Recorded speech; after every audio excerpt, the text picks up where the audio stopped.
तो अभी तक हमने पढ़ा था पोषण के बारे में कि पोषण दो प्रकार का होता है, स्वपोषी और विषमपोषी।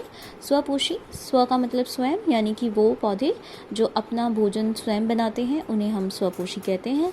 विषम मतलब अलग, यानी कि वो जंतु या वो पादप जो अपना भोजन खुद ना बनाकर दूसरों से ग्रहण करते हैं उन्हें हम विषमपोषी कहते हैं। अब हम क्या पढ़ेंगे? अब हम पढ़ेंगे स्वपोषी को, थोड़ा डिटेल में पढ़ेंगे हम, यानी कि पादप अपना भोजन स्वयं बनाते कैसे हैं। तो पादप अपना भोजन स्वयं बनाने के लिए करते हैं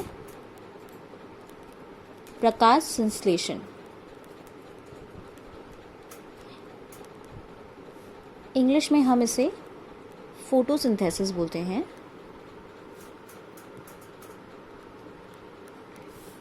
क्या मतलब है इसका? प्रकाश का मतलब आप सब जानते हैं, प्रकाश का मतलब प्रकाश, लाइट। यहाँ पे प्रकाश से मतलब है सूर्य का प्रकाश, और संश्लेषण का मतलब होता है बनाना। तो क्या बनाया जाता है यहाँ पे? पादप सूर्य के प्रकाश की उपस्थिति में भोजन का संश्लेषण करते हैं, भोजन खाद्य का संश्लेषण करते हैं। तो प्रकाश संश्लेषण का मतलब है कि सूर्य के प्रकाश में पादप भोजन का संश्लेषण करते हैं, उसे हम प्रकाश संश्लेषण कहते हैं। कौन करता है ये? पादप करते हैं, हरे पौधे करते हैं। और हरे पौधे में भी कौन करेगा? वहाँ पर करती हैं उनकी पत्तियाँ।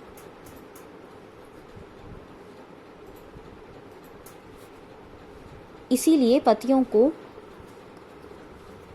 खाद्य फैक्ट्री भी कहा जाता है।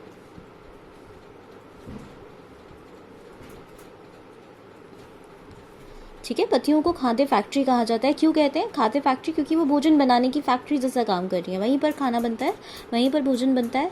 इसलिए पत्तियों को पौधों की खाद्य फैक्ट्री कहा जाता है, क्योंकि वहाँ पर प्रकाश संश्लेषण होता है। ये बहुत ही इंपॉर्टेंट पॉइंट है, आप लोग याद रखेंगे। भोजन कहाँ बनता है? भोजन पत्तियों में बनता है। पत्तियों को क्या कहते हैं? पत्तियों को बोलते हैं खाद्य फैक्ट्री। भोजन बनाने के लिए पौधों को 4 कच्चे सामग्री की ज़रूरत होती है, 4 चीज़ों की ज़रूरत होती है। वो 4 चीज़ें क्या हैं? सबसे पहला है जल, ठीक है। उसके बाद है वायु। वायु का मतलब पूरी वायु नहीं है, वायु के अंदर आपको पता है वायु में अलग अलग प्रकार की गैसें होती हैं, जैसे कि नाइट्रोजन, ऑक्सीजन, कार्बन डाइऑक्साइड, पता है ना आपको। तो उसमें से वायु को सिर्फ एक ही प्रकार की गैस है जो अपने भोजन को बनाने के लिए चाहिए, और उस गैस का नाम है कार्बन डाइऑक्साइड। आप में से बहुत सारे बच्चे ये पहले से ही जानते हैं कि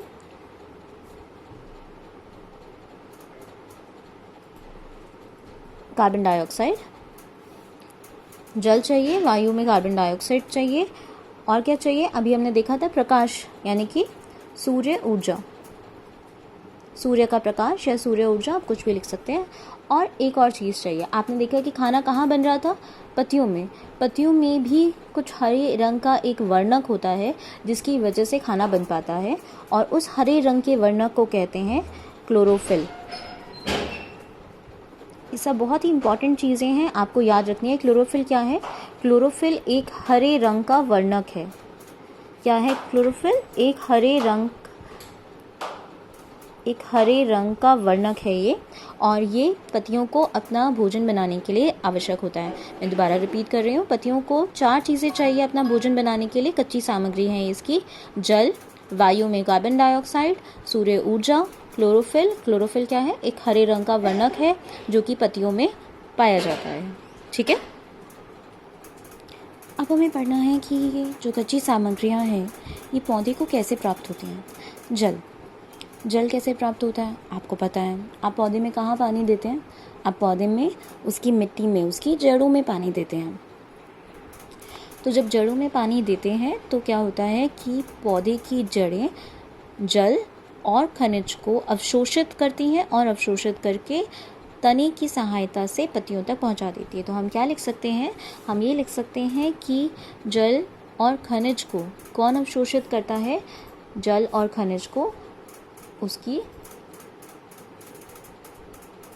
जड़ें अवशोषित करती हैं, ठीक है।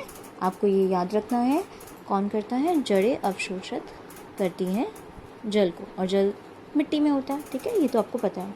अगला जो इम्पॉर्टेंट है वो है वायु। वायु यानी कि कार्बन डाइऑक्साइड। कार्बन डाइऑक्साइड पौधों को कहाँ से मिलती है? इजी सा आंसर होगा, हवा से, आसपास हवा होती है वहाँ पे से मिलती है, लेकिन वो हवा यानी कि कार्बन डाइऑक्साइड पत्तियों के अंदर कैसे जाती है? ठीक है, तो पत्तियों के अंदर कार्बन डाइऑक्साइड जाती है, पत्तियों की जो निचली सतह होती है, जैसे मान लो ये पत्ती है, ठीक है, तो पत्ती का जो नीचे वाली जो सतह होगी, उस नीचे की सतह पर छोटे छोटे छिद्र होते हैं, छोटे छोटे छेद होते हैं, जिन्हें हम कहते हैं रंध्र। ये रंध्र क्या है? ये पत्ती की निचली सतह पर, सारी पत्तियों में जो उसकी नीचे वाली जो सतह होती है उस पर छोटे छोटे छेद होते हैं, छोटे छोटे छिद्र होते हैं, जिन्हें हम रंध्र कहते हैं। और इन रंध्र की सहायता से कार्बन डाइऑक्साइड पौधे अंदर ले लेते हैं। ठीक है, सूर्य ऊर्जा पता है हमें कहाँ से मिलती है? सूर्य के प्रकाश। क्लोरोफिल हरे रंग का वर्णक है, ये पत्तियों में पाया जाता है और ये किस काम आता है? ये काम आता है कि सूर्य ऊर्जा को क्लोरोफिल ले लेता है, सूर्य ऊर्जा क्लोरोफिल के द्वारा ली जाती है और फिर वो सूर्य ऊर्जा जल और वायु के द्वारा भोजन बनाने में काम आती है। कुछ समझ में आया ये? तो प्रकाश संश्लेषण में ये 4 चीज़ें यूज़ होती हैं। हम इसको इस प्रकार लिख सकते हैं, जल प्लस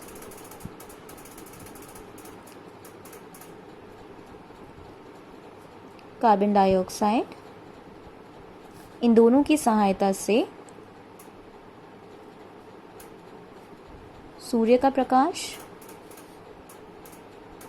और क्लोरोफिल की उपस्थिति में पौधे क्या बनाते हैं? भोजन बनाते हैं। उस भोजन को हम भोजन ना लिखकर हम लिखते हैं कार्बोहाइड्रेट, क्योंकि ये कार्बोहाइड्रेट की फॉर्म में बनता है और इसी फॉर्म में, कार्बोहाइड्रेट की फॉर्म में, स्टार्च की फॉर्म में ये पत्तियों के अंदर, पौधों के अंदर स्टोर हो जाता है। कार्बोहाइड्रेट के फॉर्म में बनता है और स्टार्च यानी कि मंड के रूप में स्टोर हो जाता है। ये भी आपसे पूछा जाता है कई बार कि किस रूप में स्टोर होता है, किस रूप में भंडारण होता है उसका। तो भोजन का भंडारण मंड के रूप में होता है। अभी मैं आपको लिख कर दिखा देती हूँ। ये कार्बोहाइड्रेट बनेगा और क्या बनेगा? एक गैस बनती है, आपको सबको पता है कौन सी गैस? ऑक्सीजन। ऑक्सीजन गैस बनती है। तो कार्बन डाइऑक्साइड यूज़ की पौधों ने और कौन सी गैस बनी? ऑक्सीजन गैस बनी। और ये क्या है? ये है प्रकाश संश्लेषण।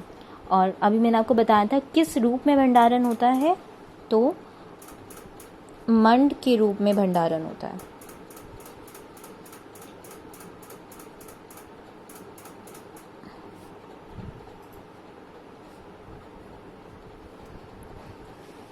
एक और चीज़ जो मैंने आपको बताई थी, रंध्र।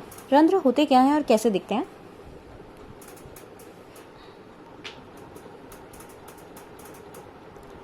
देखिए, ये है पत्ती की काट यानी कि पत्ती के नीचे की सतह। इसमें आपको ये जो हरे रंग के दिख रहे हैं ये, ठीक है, ये है क्लोरोफिल। क्लोरोफिल इस प्रकार से पत्तियों के अंदर होता है। और ये है पत्ती के बीच में आपको दिखाई दे रहा होगा कि कुछ जो कोशिकाएं हैं उनके बीच में यहाँ पे छोटे छोटे गैप हैं, छोटे छोटे छिद्र हैं, जिन्हें हम रंध्र बोलते हैं। द्वार कोशिकाएं भी लिखा हुआ है। द्वार कोशिकाएं क्या है? द्वार कोशिकाएं, आप ये देखिए, ये द्वार कोशिका का और रंध्र का चित्र है। ये पत्ती है, पत्ती के अंदर रंध्र है। उस रंध्र को हमने यहाँ पे एनलार्ज करके, बड़ा करके दिखाया हुआ है। जो इसके साइड में आपको दिख रहा है ये द्वार कोशिकाएं हैं और बीच में जो है वो रंध्रीय द्वार है। ये खुलता है और बंद होता है। जब ये बंद हो जाएगा तब कोई भी गैस अंदर या बाहर नहीं जा पाएगी, और जैसे ही ये ओपन होगा, खुलेगा रंध्रीय द्वार, तो इसके अंदर से कार्बन डाइऑक्साइड अंदर चली जाती है और ऑक्सीजन जो बनी हुई होगी वो बाहर चली जाएगी। तो रंध्रीय द्वार से गैसों का आदान प्रदान होता है। गैस अंदर और बाहर इस रंध्रीय द्वार, रंध्र के द्वारा जा सकती है। ठीक है, ये इंपॉर्टेंट डायग्राम है।